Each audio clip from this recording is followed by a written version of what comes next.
You are listening to episode 18 of the Beyond Unreal Podcast. I am the White Dragon. And this is Sir Brids. First of all, we want to thank everybody that came out to our weekend event, Frag BU.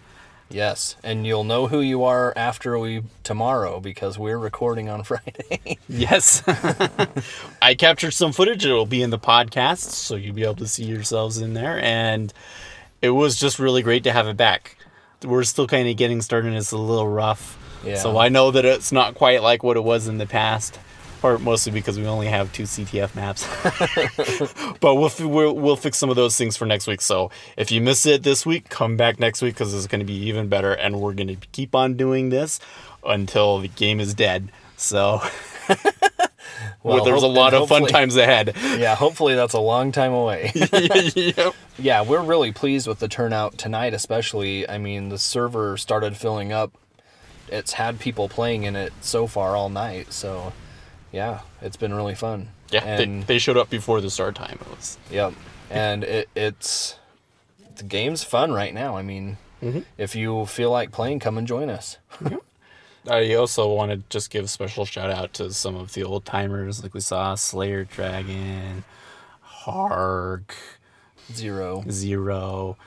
So keep it up, guys, and look forward to seeing more of you in the future. And also a big shout out to JD because he has done a lot to keep Frag BU going. In fact, Frag BU went on a lot longer in UT3 than anyone was expecting because JD put so much time and effort into it, and he's come back to help us with it this time, and I'm sure that we'll keep it going as long as we possibly can.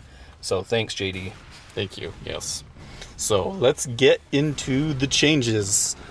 First thing, my favorite change of this build is that they fixed the bug where the mouse cursor doesn't show up when you first load up the game. So annoying. Well, it seems like a minor thing, but really when you get into the game and it appears like you should be able to do something, and then you have to like hit escape to get the cursor to come up, it's a little bit frustrating. Yeah, so there was a lot of really good quality of life improvements like that. Yeah, there definitely were. So polish level is constantly increasing, and it actually is quite noticeable. Yep. So the next thing was that they made a couple of Netcode improvements. And looking at our server, we've definitely noticed that the amount of traffic going out has decreased. Yeah. Also playing, it feels like it's a little bit more smooth and a little more predictable how the netcode's going to work. In the last build, something that I noticed was that leading your target, it felt like sometimes you had to lead by a lot and sometimes you had to lead by a little to make up for the ping. In this one, it feels like it's pretty consistent how much you have to lead every time. It makes it a lot more predictable. Yeah. Now, I have noticed some strange issues that may or may not be related to the netcode, but I didn't notice them before. Like sometimes my translocator won't let me translocate when it should. You'll actually see in the podcast, there's a part where I tried to telefrag somebody and it wouldn't let me. So sometimes when you bump into people, which is a constant annoyance with me right now, is bumping into teammates. So the netcode does weird things. But that might not necessarily be the netcode, and it doesn't really matter anyways because they're going to make some significant changes to the netcode next week. They mentioned this on their live stream. They have this whole server authoritative forward predicting netcode thing that sounds really revolutionary and will make a very big difference to the netcode. So we're just wait and see how that goes. Yeah, I'm very interested to see how that works out. Another annoyance of mine was we talked last week about there shouldn't be anything near the crosshair. Well, they started to make some changes in that direction. So now when the enemy names show up, it's a little bit further away from the crosshair. Yeah, and the way that it was working before is if you were within a certain range of people, you could see their name. There was kind of like a wall hack kind of in the game for the last build, because if you were close to an enemy but they were on the other side of a wall, their name would pop up and you could tell that they were right over there, which that was actually a big problem on Circuit because there's a lot of places in Circuit where there's narrow walls between different areas of the map. and it was easy to, kind of bump into the same opposite wall of somebody else and see, oh, there's somebody else on the other side of that wall. So, so that's been changed this week, and they also made it so that I believe the enemy names don't show up next to the character anymore. I think it shows close to your crosshair. Yeah, so that was a big improvement too. Like the problem with the player names in the last build was that it just added a lot of clutter to the screen in various different places, and it was really distracting. This doesn't seem quite as distracting as it was in the last build. Now, on that, there's still a ton of things we mentioned last week about the visual clarity of the HUD that I would really like to see fixed, especially the messages that show up on the screen that are near the crosshair, and also being able to have a custom crosshair. So hopefully we'll see those in the future. I know that they'll get to them. Yeah, and even if they just had a way to select between a few different crosshairs for right now, that would be a big improvement. As long as there's a green dot with a black outline. I don't care what else you do. I haven't that's played with the only crosshair you should be using. If you use a different crosshair, you're using the wrong crosshair. I haven't played with a crosshair like that since 2K3, so that would be interesting to play with again. That was in 2K3. I made my own crosshair pack that was like that. So anyway, moving on. Yep. They mentioned on the live stream that they're going to be taking a deeper look at the movement this next week. So like we said last week, they've been doing some house cleaning, and now it's time to get back to some movement. So the first big change that they made this week was that they changed the height of your capsule when you're rolling. It appears to me to have made an appreciable difference. Yeah, so before what they were doing is when you started rolling, they just switched you to your crouching capsule, and so it was no different than just crouching on the ground, only the only difference was the movement you were making. Now they've made it noticeably different in terms of height, at least, from the crouch capsule. And the obvious result of that is that it's going to make it a lot harder to hit you because the area within which you can be hit is a lot smaller. This is just one of these things that you can do to improve some of the mechanics that we've talked about in the past. So in the past we've said we don't know how roll could be useful and things like that, but that doesn't mean that they can't make changes to those mechanics and make them useful. It's just in the incarnation we had in previous builds seemed like it would be pretty useless. Whether this makes it useful or completely useful or not is still questionable, but in terms of the effect that it has on gameplay, it actually has a noticeable effect on gameplay now, whereas before it was more of a joke to use the roll. So tonight I asked a couple of guys to just try and hit me while I was rolling, and then after the match I asked them, okay, so when I was rolling, did it make you harder to hit? And I mean, I was literally just rolling left, right, holding the roll modifier key down, just doing that. So it was predictable, and they had a hard time hitting me. And I asked them afterwards, like, did rolling make me harder to hit? And they said absolutely, it was kind of annoying. So apparently the roll is useful now. To what extent, I don't know. It's probably going to take some time to figure that out. Yeah. I will say that for myself, I'm not using roll very effectively right now. I find it very difficult with my current keyboard setup to hold that key down. I always used shift for the sniper rifle because in 2K3 that was just so important to have your lightning gun out. So that's where I put it. And I have the roll key on Z right now. I use ESDF, and to hold Z with my pinky like that is hard. I kind of liked it when you could just tap it just before you rolled, but there were some issues with that as well. Anyways, I'm not saying it should be changed, but I'm going to have to practice with that a little bit before I can really say that like I'm using roll effectively, but it does appear that it makes you harder to hit. So yeah, and I feel like just in terms of movement overall right now, I'm still trying to adjust to some of the mechanics they have in there. If it's going to be an effective movement mechanic, is going to take some time, and getting used to the sprint and things like that are going to take time to adjust completely over to. Yep. Now, on the single tap dodge, they did make a change to that this week as well. Pretty small change, but you can only do it if you actually jumped. So the way that it used to work is single tap wall dodge was if you were next to a wall and you tap the strafe key away from the wall, it would activate a wall dodge. The change that they made this week is that there's now a setting in the INI that makes it so that you have to have jumped or dodged yourself in order for the single tap wall dodge to activate. You can still turn that setting off and have it work the way it did before, but the big frustration with the way that it worked before is you could get hit by a shock beam, knocked into a wall, and press a key, and it would do a wall dodge when you didn't necessarily want to do that. This change, to me, makes it much more useful as a mechanic. Yeah. Well, you can still screw up single tap dodge. And I screw up with it all the time, especially on the bunny track maps when you're trying to kill your air momentum, and just land in a specific spot, and then you end up single tap dodging off the wall. That really sucks. Yep. But it's so useful. It's worth it to use it right now. So so for the single tap wall dodge, it makes a lot of sense for dodges after the first dodge. Like if you want to do a wall dodge and then dodge off another wall, having the single tap wall dodge in there makes it way easy to just say, okay, now dodge the other way off of this wall.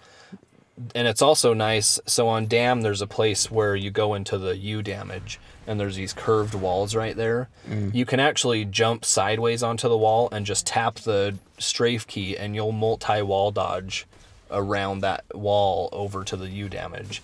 It's pretty cool. Yeah. I would also add the thing that I like the single tap dodge for the most is the boost dodge. Yeah. So I haven't noticed a lot of videos really focusing on the tricks that you can do with boost dodge, but there's a lot of interesting things you can do with it. So yeah. Anyways, moving on. So we talked about this last week, the way that it handles Z override when you dodge off of a wall while falling. Yeah. So last week we talked about how, at least to us, it was a little confusing that you took the damage when you landed instead of when you dodged because it wasn't immediate enough feedback. So they made the change. So now when you dodge off the wall, it will apply the damage then instead of when you land. Right. So a few people on the forums had been mentioning that it didn't make a lot of sense. It's confusing to have all this damage pent up that you suddenly take at one point. Like we were saying last week, you just run into several issues with that, like the fact that you can technically be dead at the instant that you dodge, but you don't die, you're still alive until you land on the ground. Just the messaging on that is just not very good, and I think that this change was the right change to make. What remains to be seen is how we'll handle things like being able to avoid damage if you almost fall too far but not far enough. I kind of feel like if you wall dodge before you hit the point where you would take damage, and you land just slightly below it, you should be safe from damage. That's my opinion. But I don't know how that works right now. The way that it was working before this change, it kind of seemed like you took damage whether you fell far enough or not off of a wall dodge. I think there might still be some things there that need to be polished up before it works just right. So there was some concern on the forum, and I think Well in particular was somebody that was pointing the potential problems with this out, and I think we do need to look at it some more. Before, doing the wall dodge at the end of a fall could actually punish you. So there was instances where if you wall dodged, you would take damage, but if you didn't, you wouldn't take damage. Yeah. So it was punishing you for wall dodging. Now, I believe there's the potential for areas where you could avoid taking fall damage because you did the wall dodge, which I'm okay with. But the question is, what kind of considerations do map makers have to make for that now? So all of the places that I checked today, I haven't really found a good spot to check it for yet. So far, it doesn't seem to be like a big problem, but I don't think we should just say, oh, it's good and move on. Yep. Even though the change was kind of what we asked for. So moving on to weapons. They changed the link projectile effect, which significantly changes the weapon. Because before it was so blinding that was part of what made it almost overpowered. Now it's almost the exact opposite. If I'm shooting those projectiles on face and they're going past the planet, I almost can't see them. I think that it's a net positive change because you can actually see the people you're shooting at and they can see too. But but they're almost too dim now, and they have like these electric effects coming out of them. They just kind of look kind of funny to me in terms of how I would think of the shock projectile. To me, they kind of look like a alternative form of the shock core or something. They look like tadpoles. So, I don't think it's perfect yet. Maybe Epic doesn't even think it's perfect yet, and they probably don't. In fact, we should be a little realistic here and say this will probably change several more times before we're done. Oh, yeah. But I definitely see the issue where if there's certain kinds of light behind where you're shooting, you can't really see the projectiles anymore. Yeah. Well, I think that it's kind of more that it's just too transparent to me. Yeah. And the color that they use for it is really light. Yeah, it is really light. So, on the other hand, though, the Link beam is like a friggin' tractor beam. I haven't noticed that. I'll have to go back and look at that because I haven't really noticed that too much. But that's a funny description. All right. Okay, the flak shell and rocket grenade projectile changes. This was something that we kind of brought up at the play test, that rocket grenades just feel weird. And before it wasn't like rocket grenades were useless, but there was just something that felt so wrong about them that I don't think anybody ever really wanted to use them. They changed it this week with the rocket grenades. They're very effective. So I was just spamming the entrance to the face tower with rockets, and I was getting tons of kills with it because people aren't used to there being grenades going around, and they were making a lot of mistakes that you could get away with before, and now you can't. So it's really changed gameplay. It's made that weapon effective. I don't think it's perfect. There's something about the way they bounce just seems weird to me. Yeah. Something about their overall trajectory seems weird, but it's a big step. Yeah, I mean, before it felt like they had no travel. Like, you shot out the grenades and they seemed like they just plummeted straight to the ground and bounced around. And it was kind of the same thing with the flak shell before. Like, it didn't feel like you could get it to go where you were pointing your crosshair at. After playing with it a little bit, I feel like that your ability to get the shell, the flak shell or the rocket grenade to go where you're trying to point it to is a lot better. When I was playing a few days ago on the previous build, it really felt like wherever I thought the flak shell should go, it never would go there. It would always land too soon or land too late.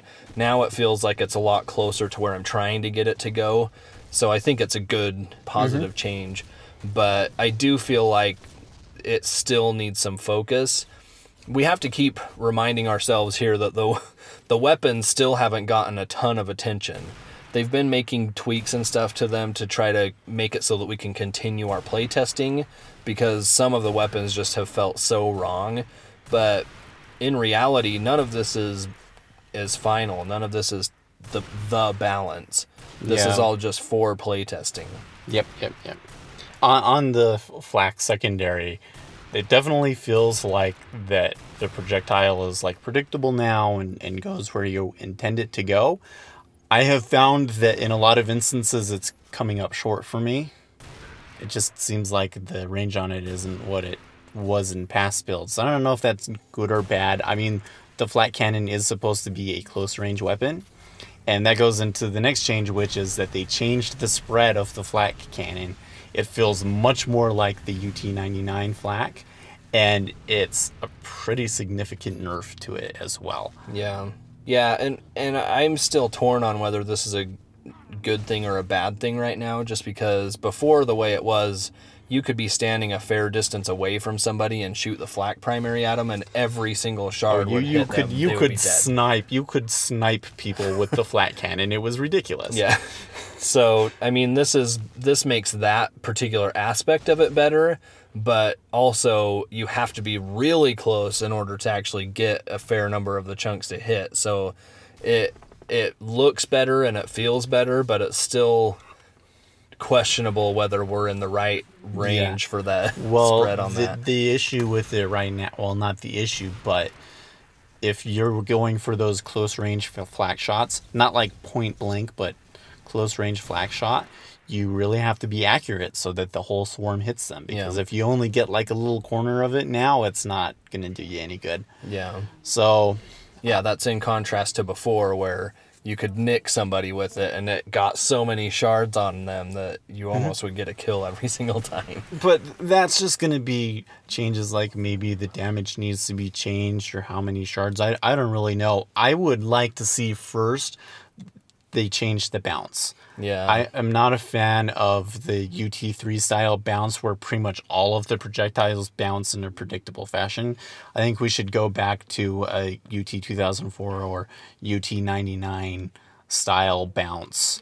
Yeah, where some of the shards fall out every bounce. The way it is right now is and this is how it feels like.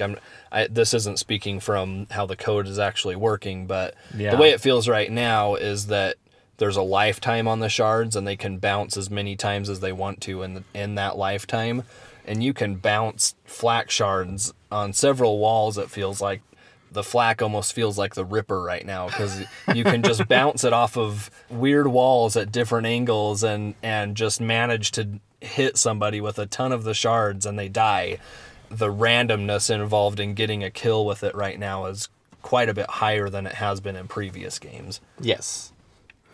And then they changed the Biorifle, so it's still useless, but it's better.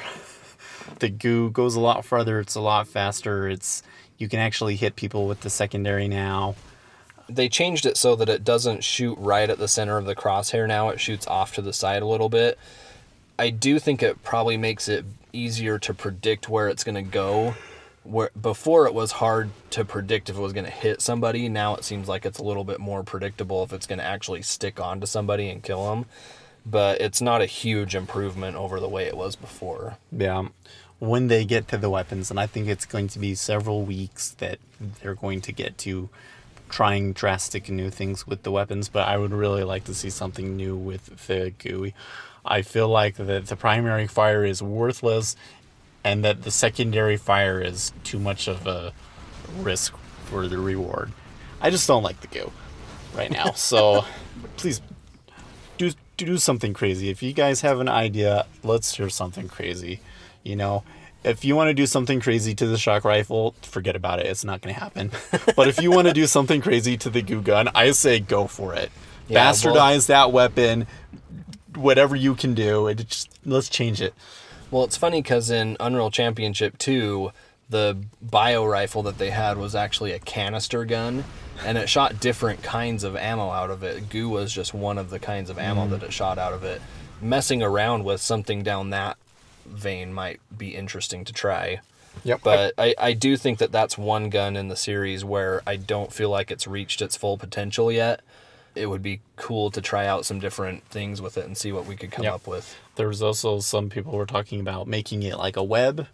Was another idea I've seen floating around. Trying to make it more of a trap that they can't go through. Yeah. So, and then the last one on the weapons is that they changed the effect of the sniper bullet. So now it's this really bright tracer. I like that tracer is there now. I find it easier to see where I actually hit. I'm starting to find that the sniper rifle is a very, very powerful weapon. I'm going to guess they're going to have to nerf the sniper rifle at some point. But I still want the lightning gun. And this is why I want the lightning gun. Because the lightning gun, where it hits, you could see the little spark from where it hit. And you knew the exact point on that wall or on that character's head or wherever it was that you actually landed the shot. And with the sniper rifle right now, I can't really tell. Yeah, I mean, when you hit somebody, you can kind of tell mostly because there's a huge spray of blood that comes out of them. But as far as telling where you're hitting them, I found that it's really a challenge. I mean, I got a headshot earlier, and I didn't even know I was pointing at their head. And I didn't even know it hit their head. It just said headshot. That's how I knew that I got a headshot. Yeah. And in the 2KX series, it was a lot easier to tell when you hit somebody's head, and it was much more satisfying to hit somebody's head. There was something so satisfying about the flames that would shoot straight up out of their disconnected neural cortex or whatever that you just don't get with the sniper rifle. The other thing is, my problem with the tracer is it just doesn't make a lot of sense with a gun like a regular old sniper rifle. Yeah. The nice thing with the lightning gun is that the tracer that you have with the lightning gun is a side effect of the operation of the gun. I feel like the lightning gun is more quote-unquote unreal. It's not just some regular military shooter kind of gun. And personally, I just found it a much more satisfying type of sniper rifle. Well, I like the aesthetic of the sniper rifle. Same with the minigun and the enforcer, where there's still ballistic weapons in the game and it's not all pew-pew lasers. I like that. I just like the lightning gun more. But another thing I would say about the current sniper rifle is that after you shoot it, there's kind of like this little stream of smoke that comes out of the rifle. That is so annoying. Oh, yeah. Yeah, I mean, so the other day I was playing and I was almost exclusively using the sniper rifle. And what I was noticing it was if I moved in a certain way, that the smoke trail would just build up right in front of my view and make it really challenging to see.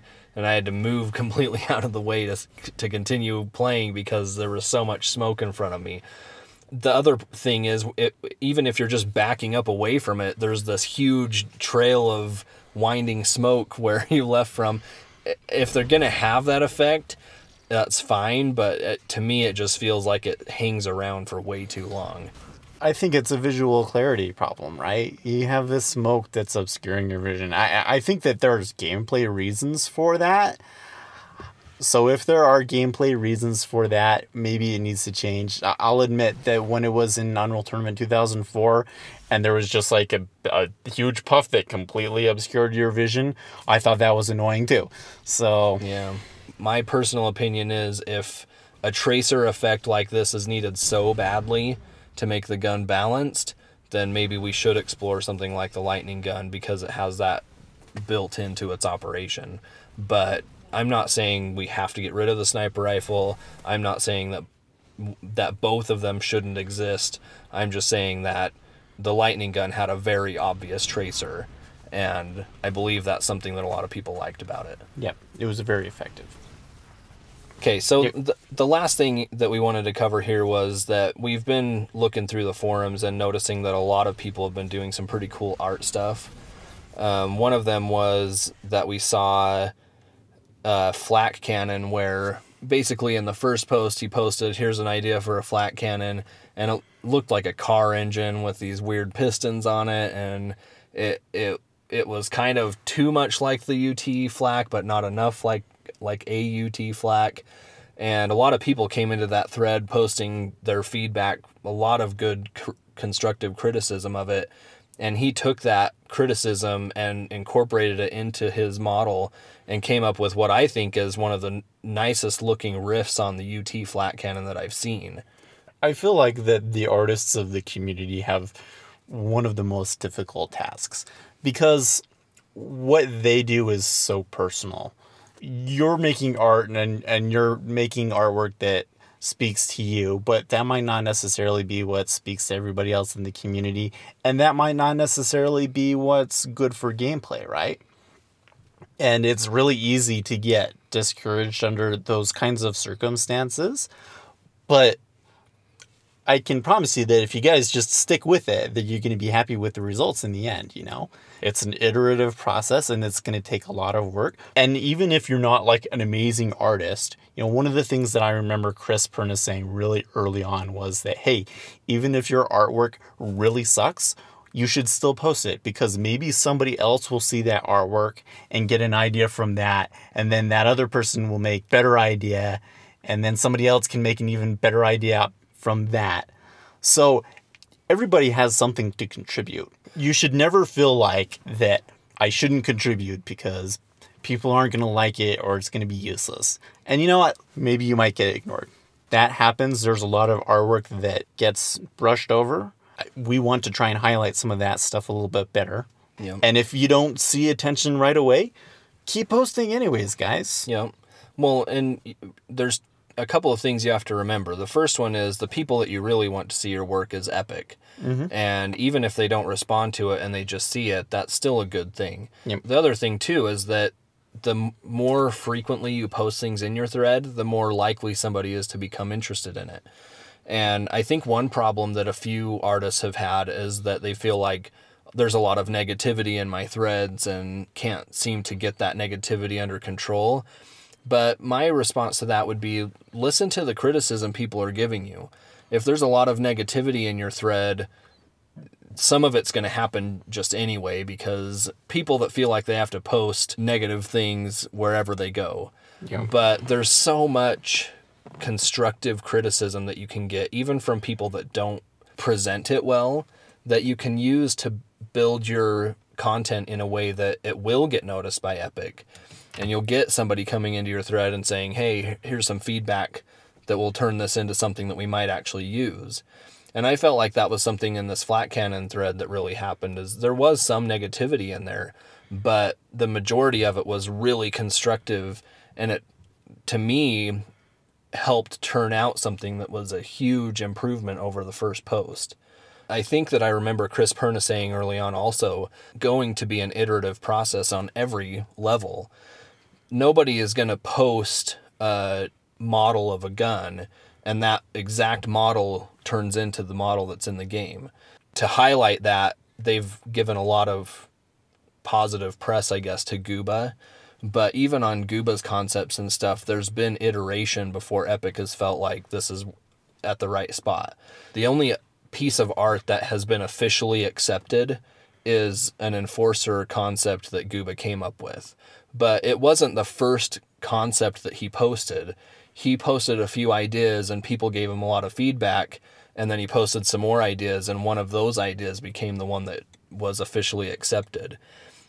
Don't feel like your first attempt is going to be exactly right. Your first attempt should be so that you can post it and say, give me some feedback. And if you do that, I guarantee you're going to turn out with something much better in the end. Yeah, I think it almost goes without saying that it's the same thing for all aspects of the game, right? Yeah. Everybody has something to contribute. You're going to have successes, you're going to have failures. Sometimes that means you need to take a step back, reanalyze how you're doing things, make some changes. But ultimately, if you want to be successful, you're going to have to just keep trying at it. Sometimes you're going to fail and you're going to have to get back up and start completely over. And that's okay. Yep. You've got to have a little bit of fortitude. Epic doesn't have enough time to troll around in every thread and look for every specific thing that they could use. But threads that they see a lot of interest in, they're going to get themselves interested in and involved in. And I have to give them some credit this week, especially the last couple of days. Yep. They've made a real effort to go into some of these art threads and say, here's some specific feedback on this art. Try to bring the art up to the quality level that they want. Yeah, I thought Epic did a really good job this week. I noticed a couple of changes in the way that they were communicating. There was a little bit more information about what was in the actual build that they put out. Their live stream was probably the best live stream that they've done. They gave us a lot of information about how they felt about what they'd done that week, what they were planning on doing next week. They gave a lot of feedback to some of the art. I really appreciate what they've done this week with the communication. All right, so I guess that's all we have for this week. Again, we are having Frag Review every weekend, so please come next week, and we'll use that video in our next podcast. And please like and subscribe to our channel. We'll see you next week.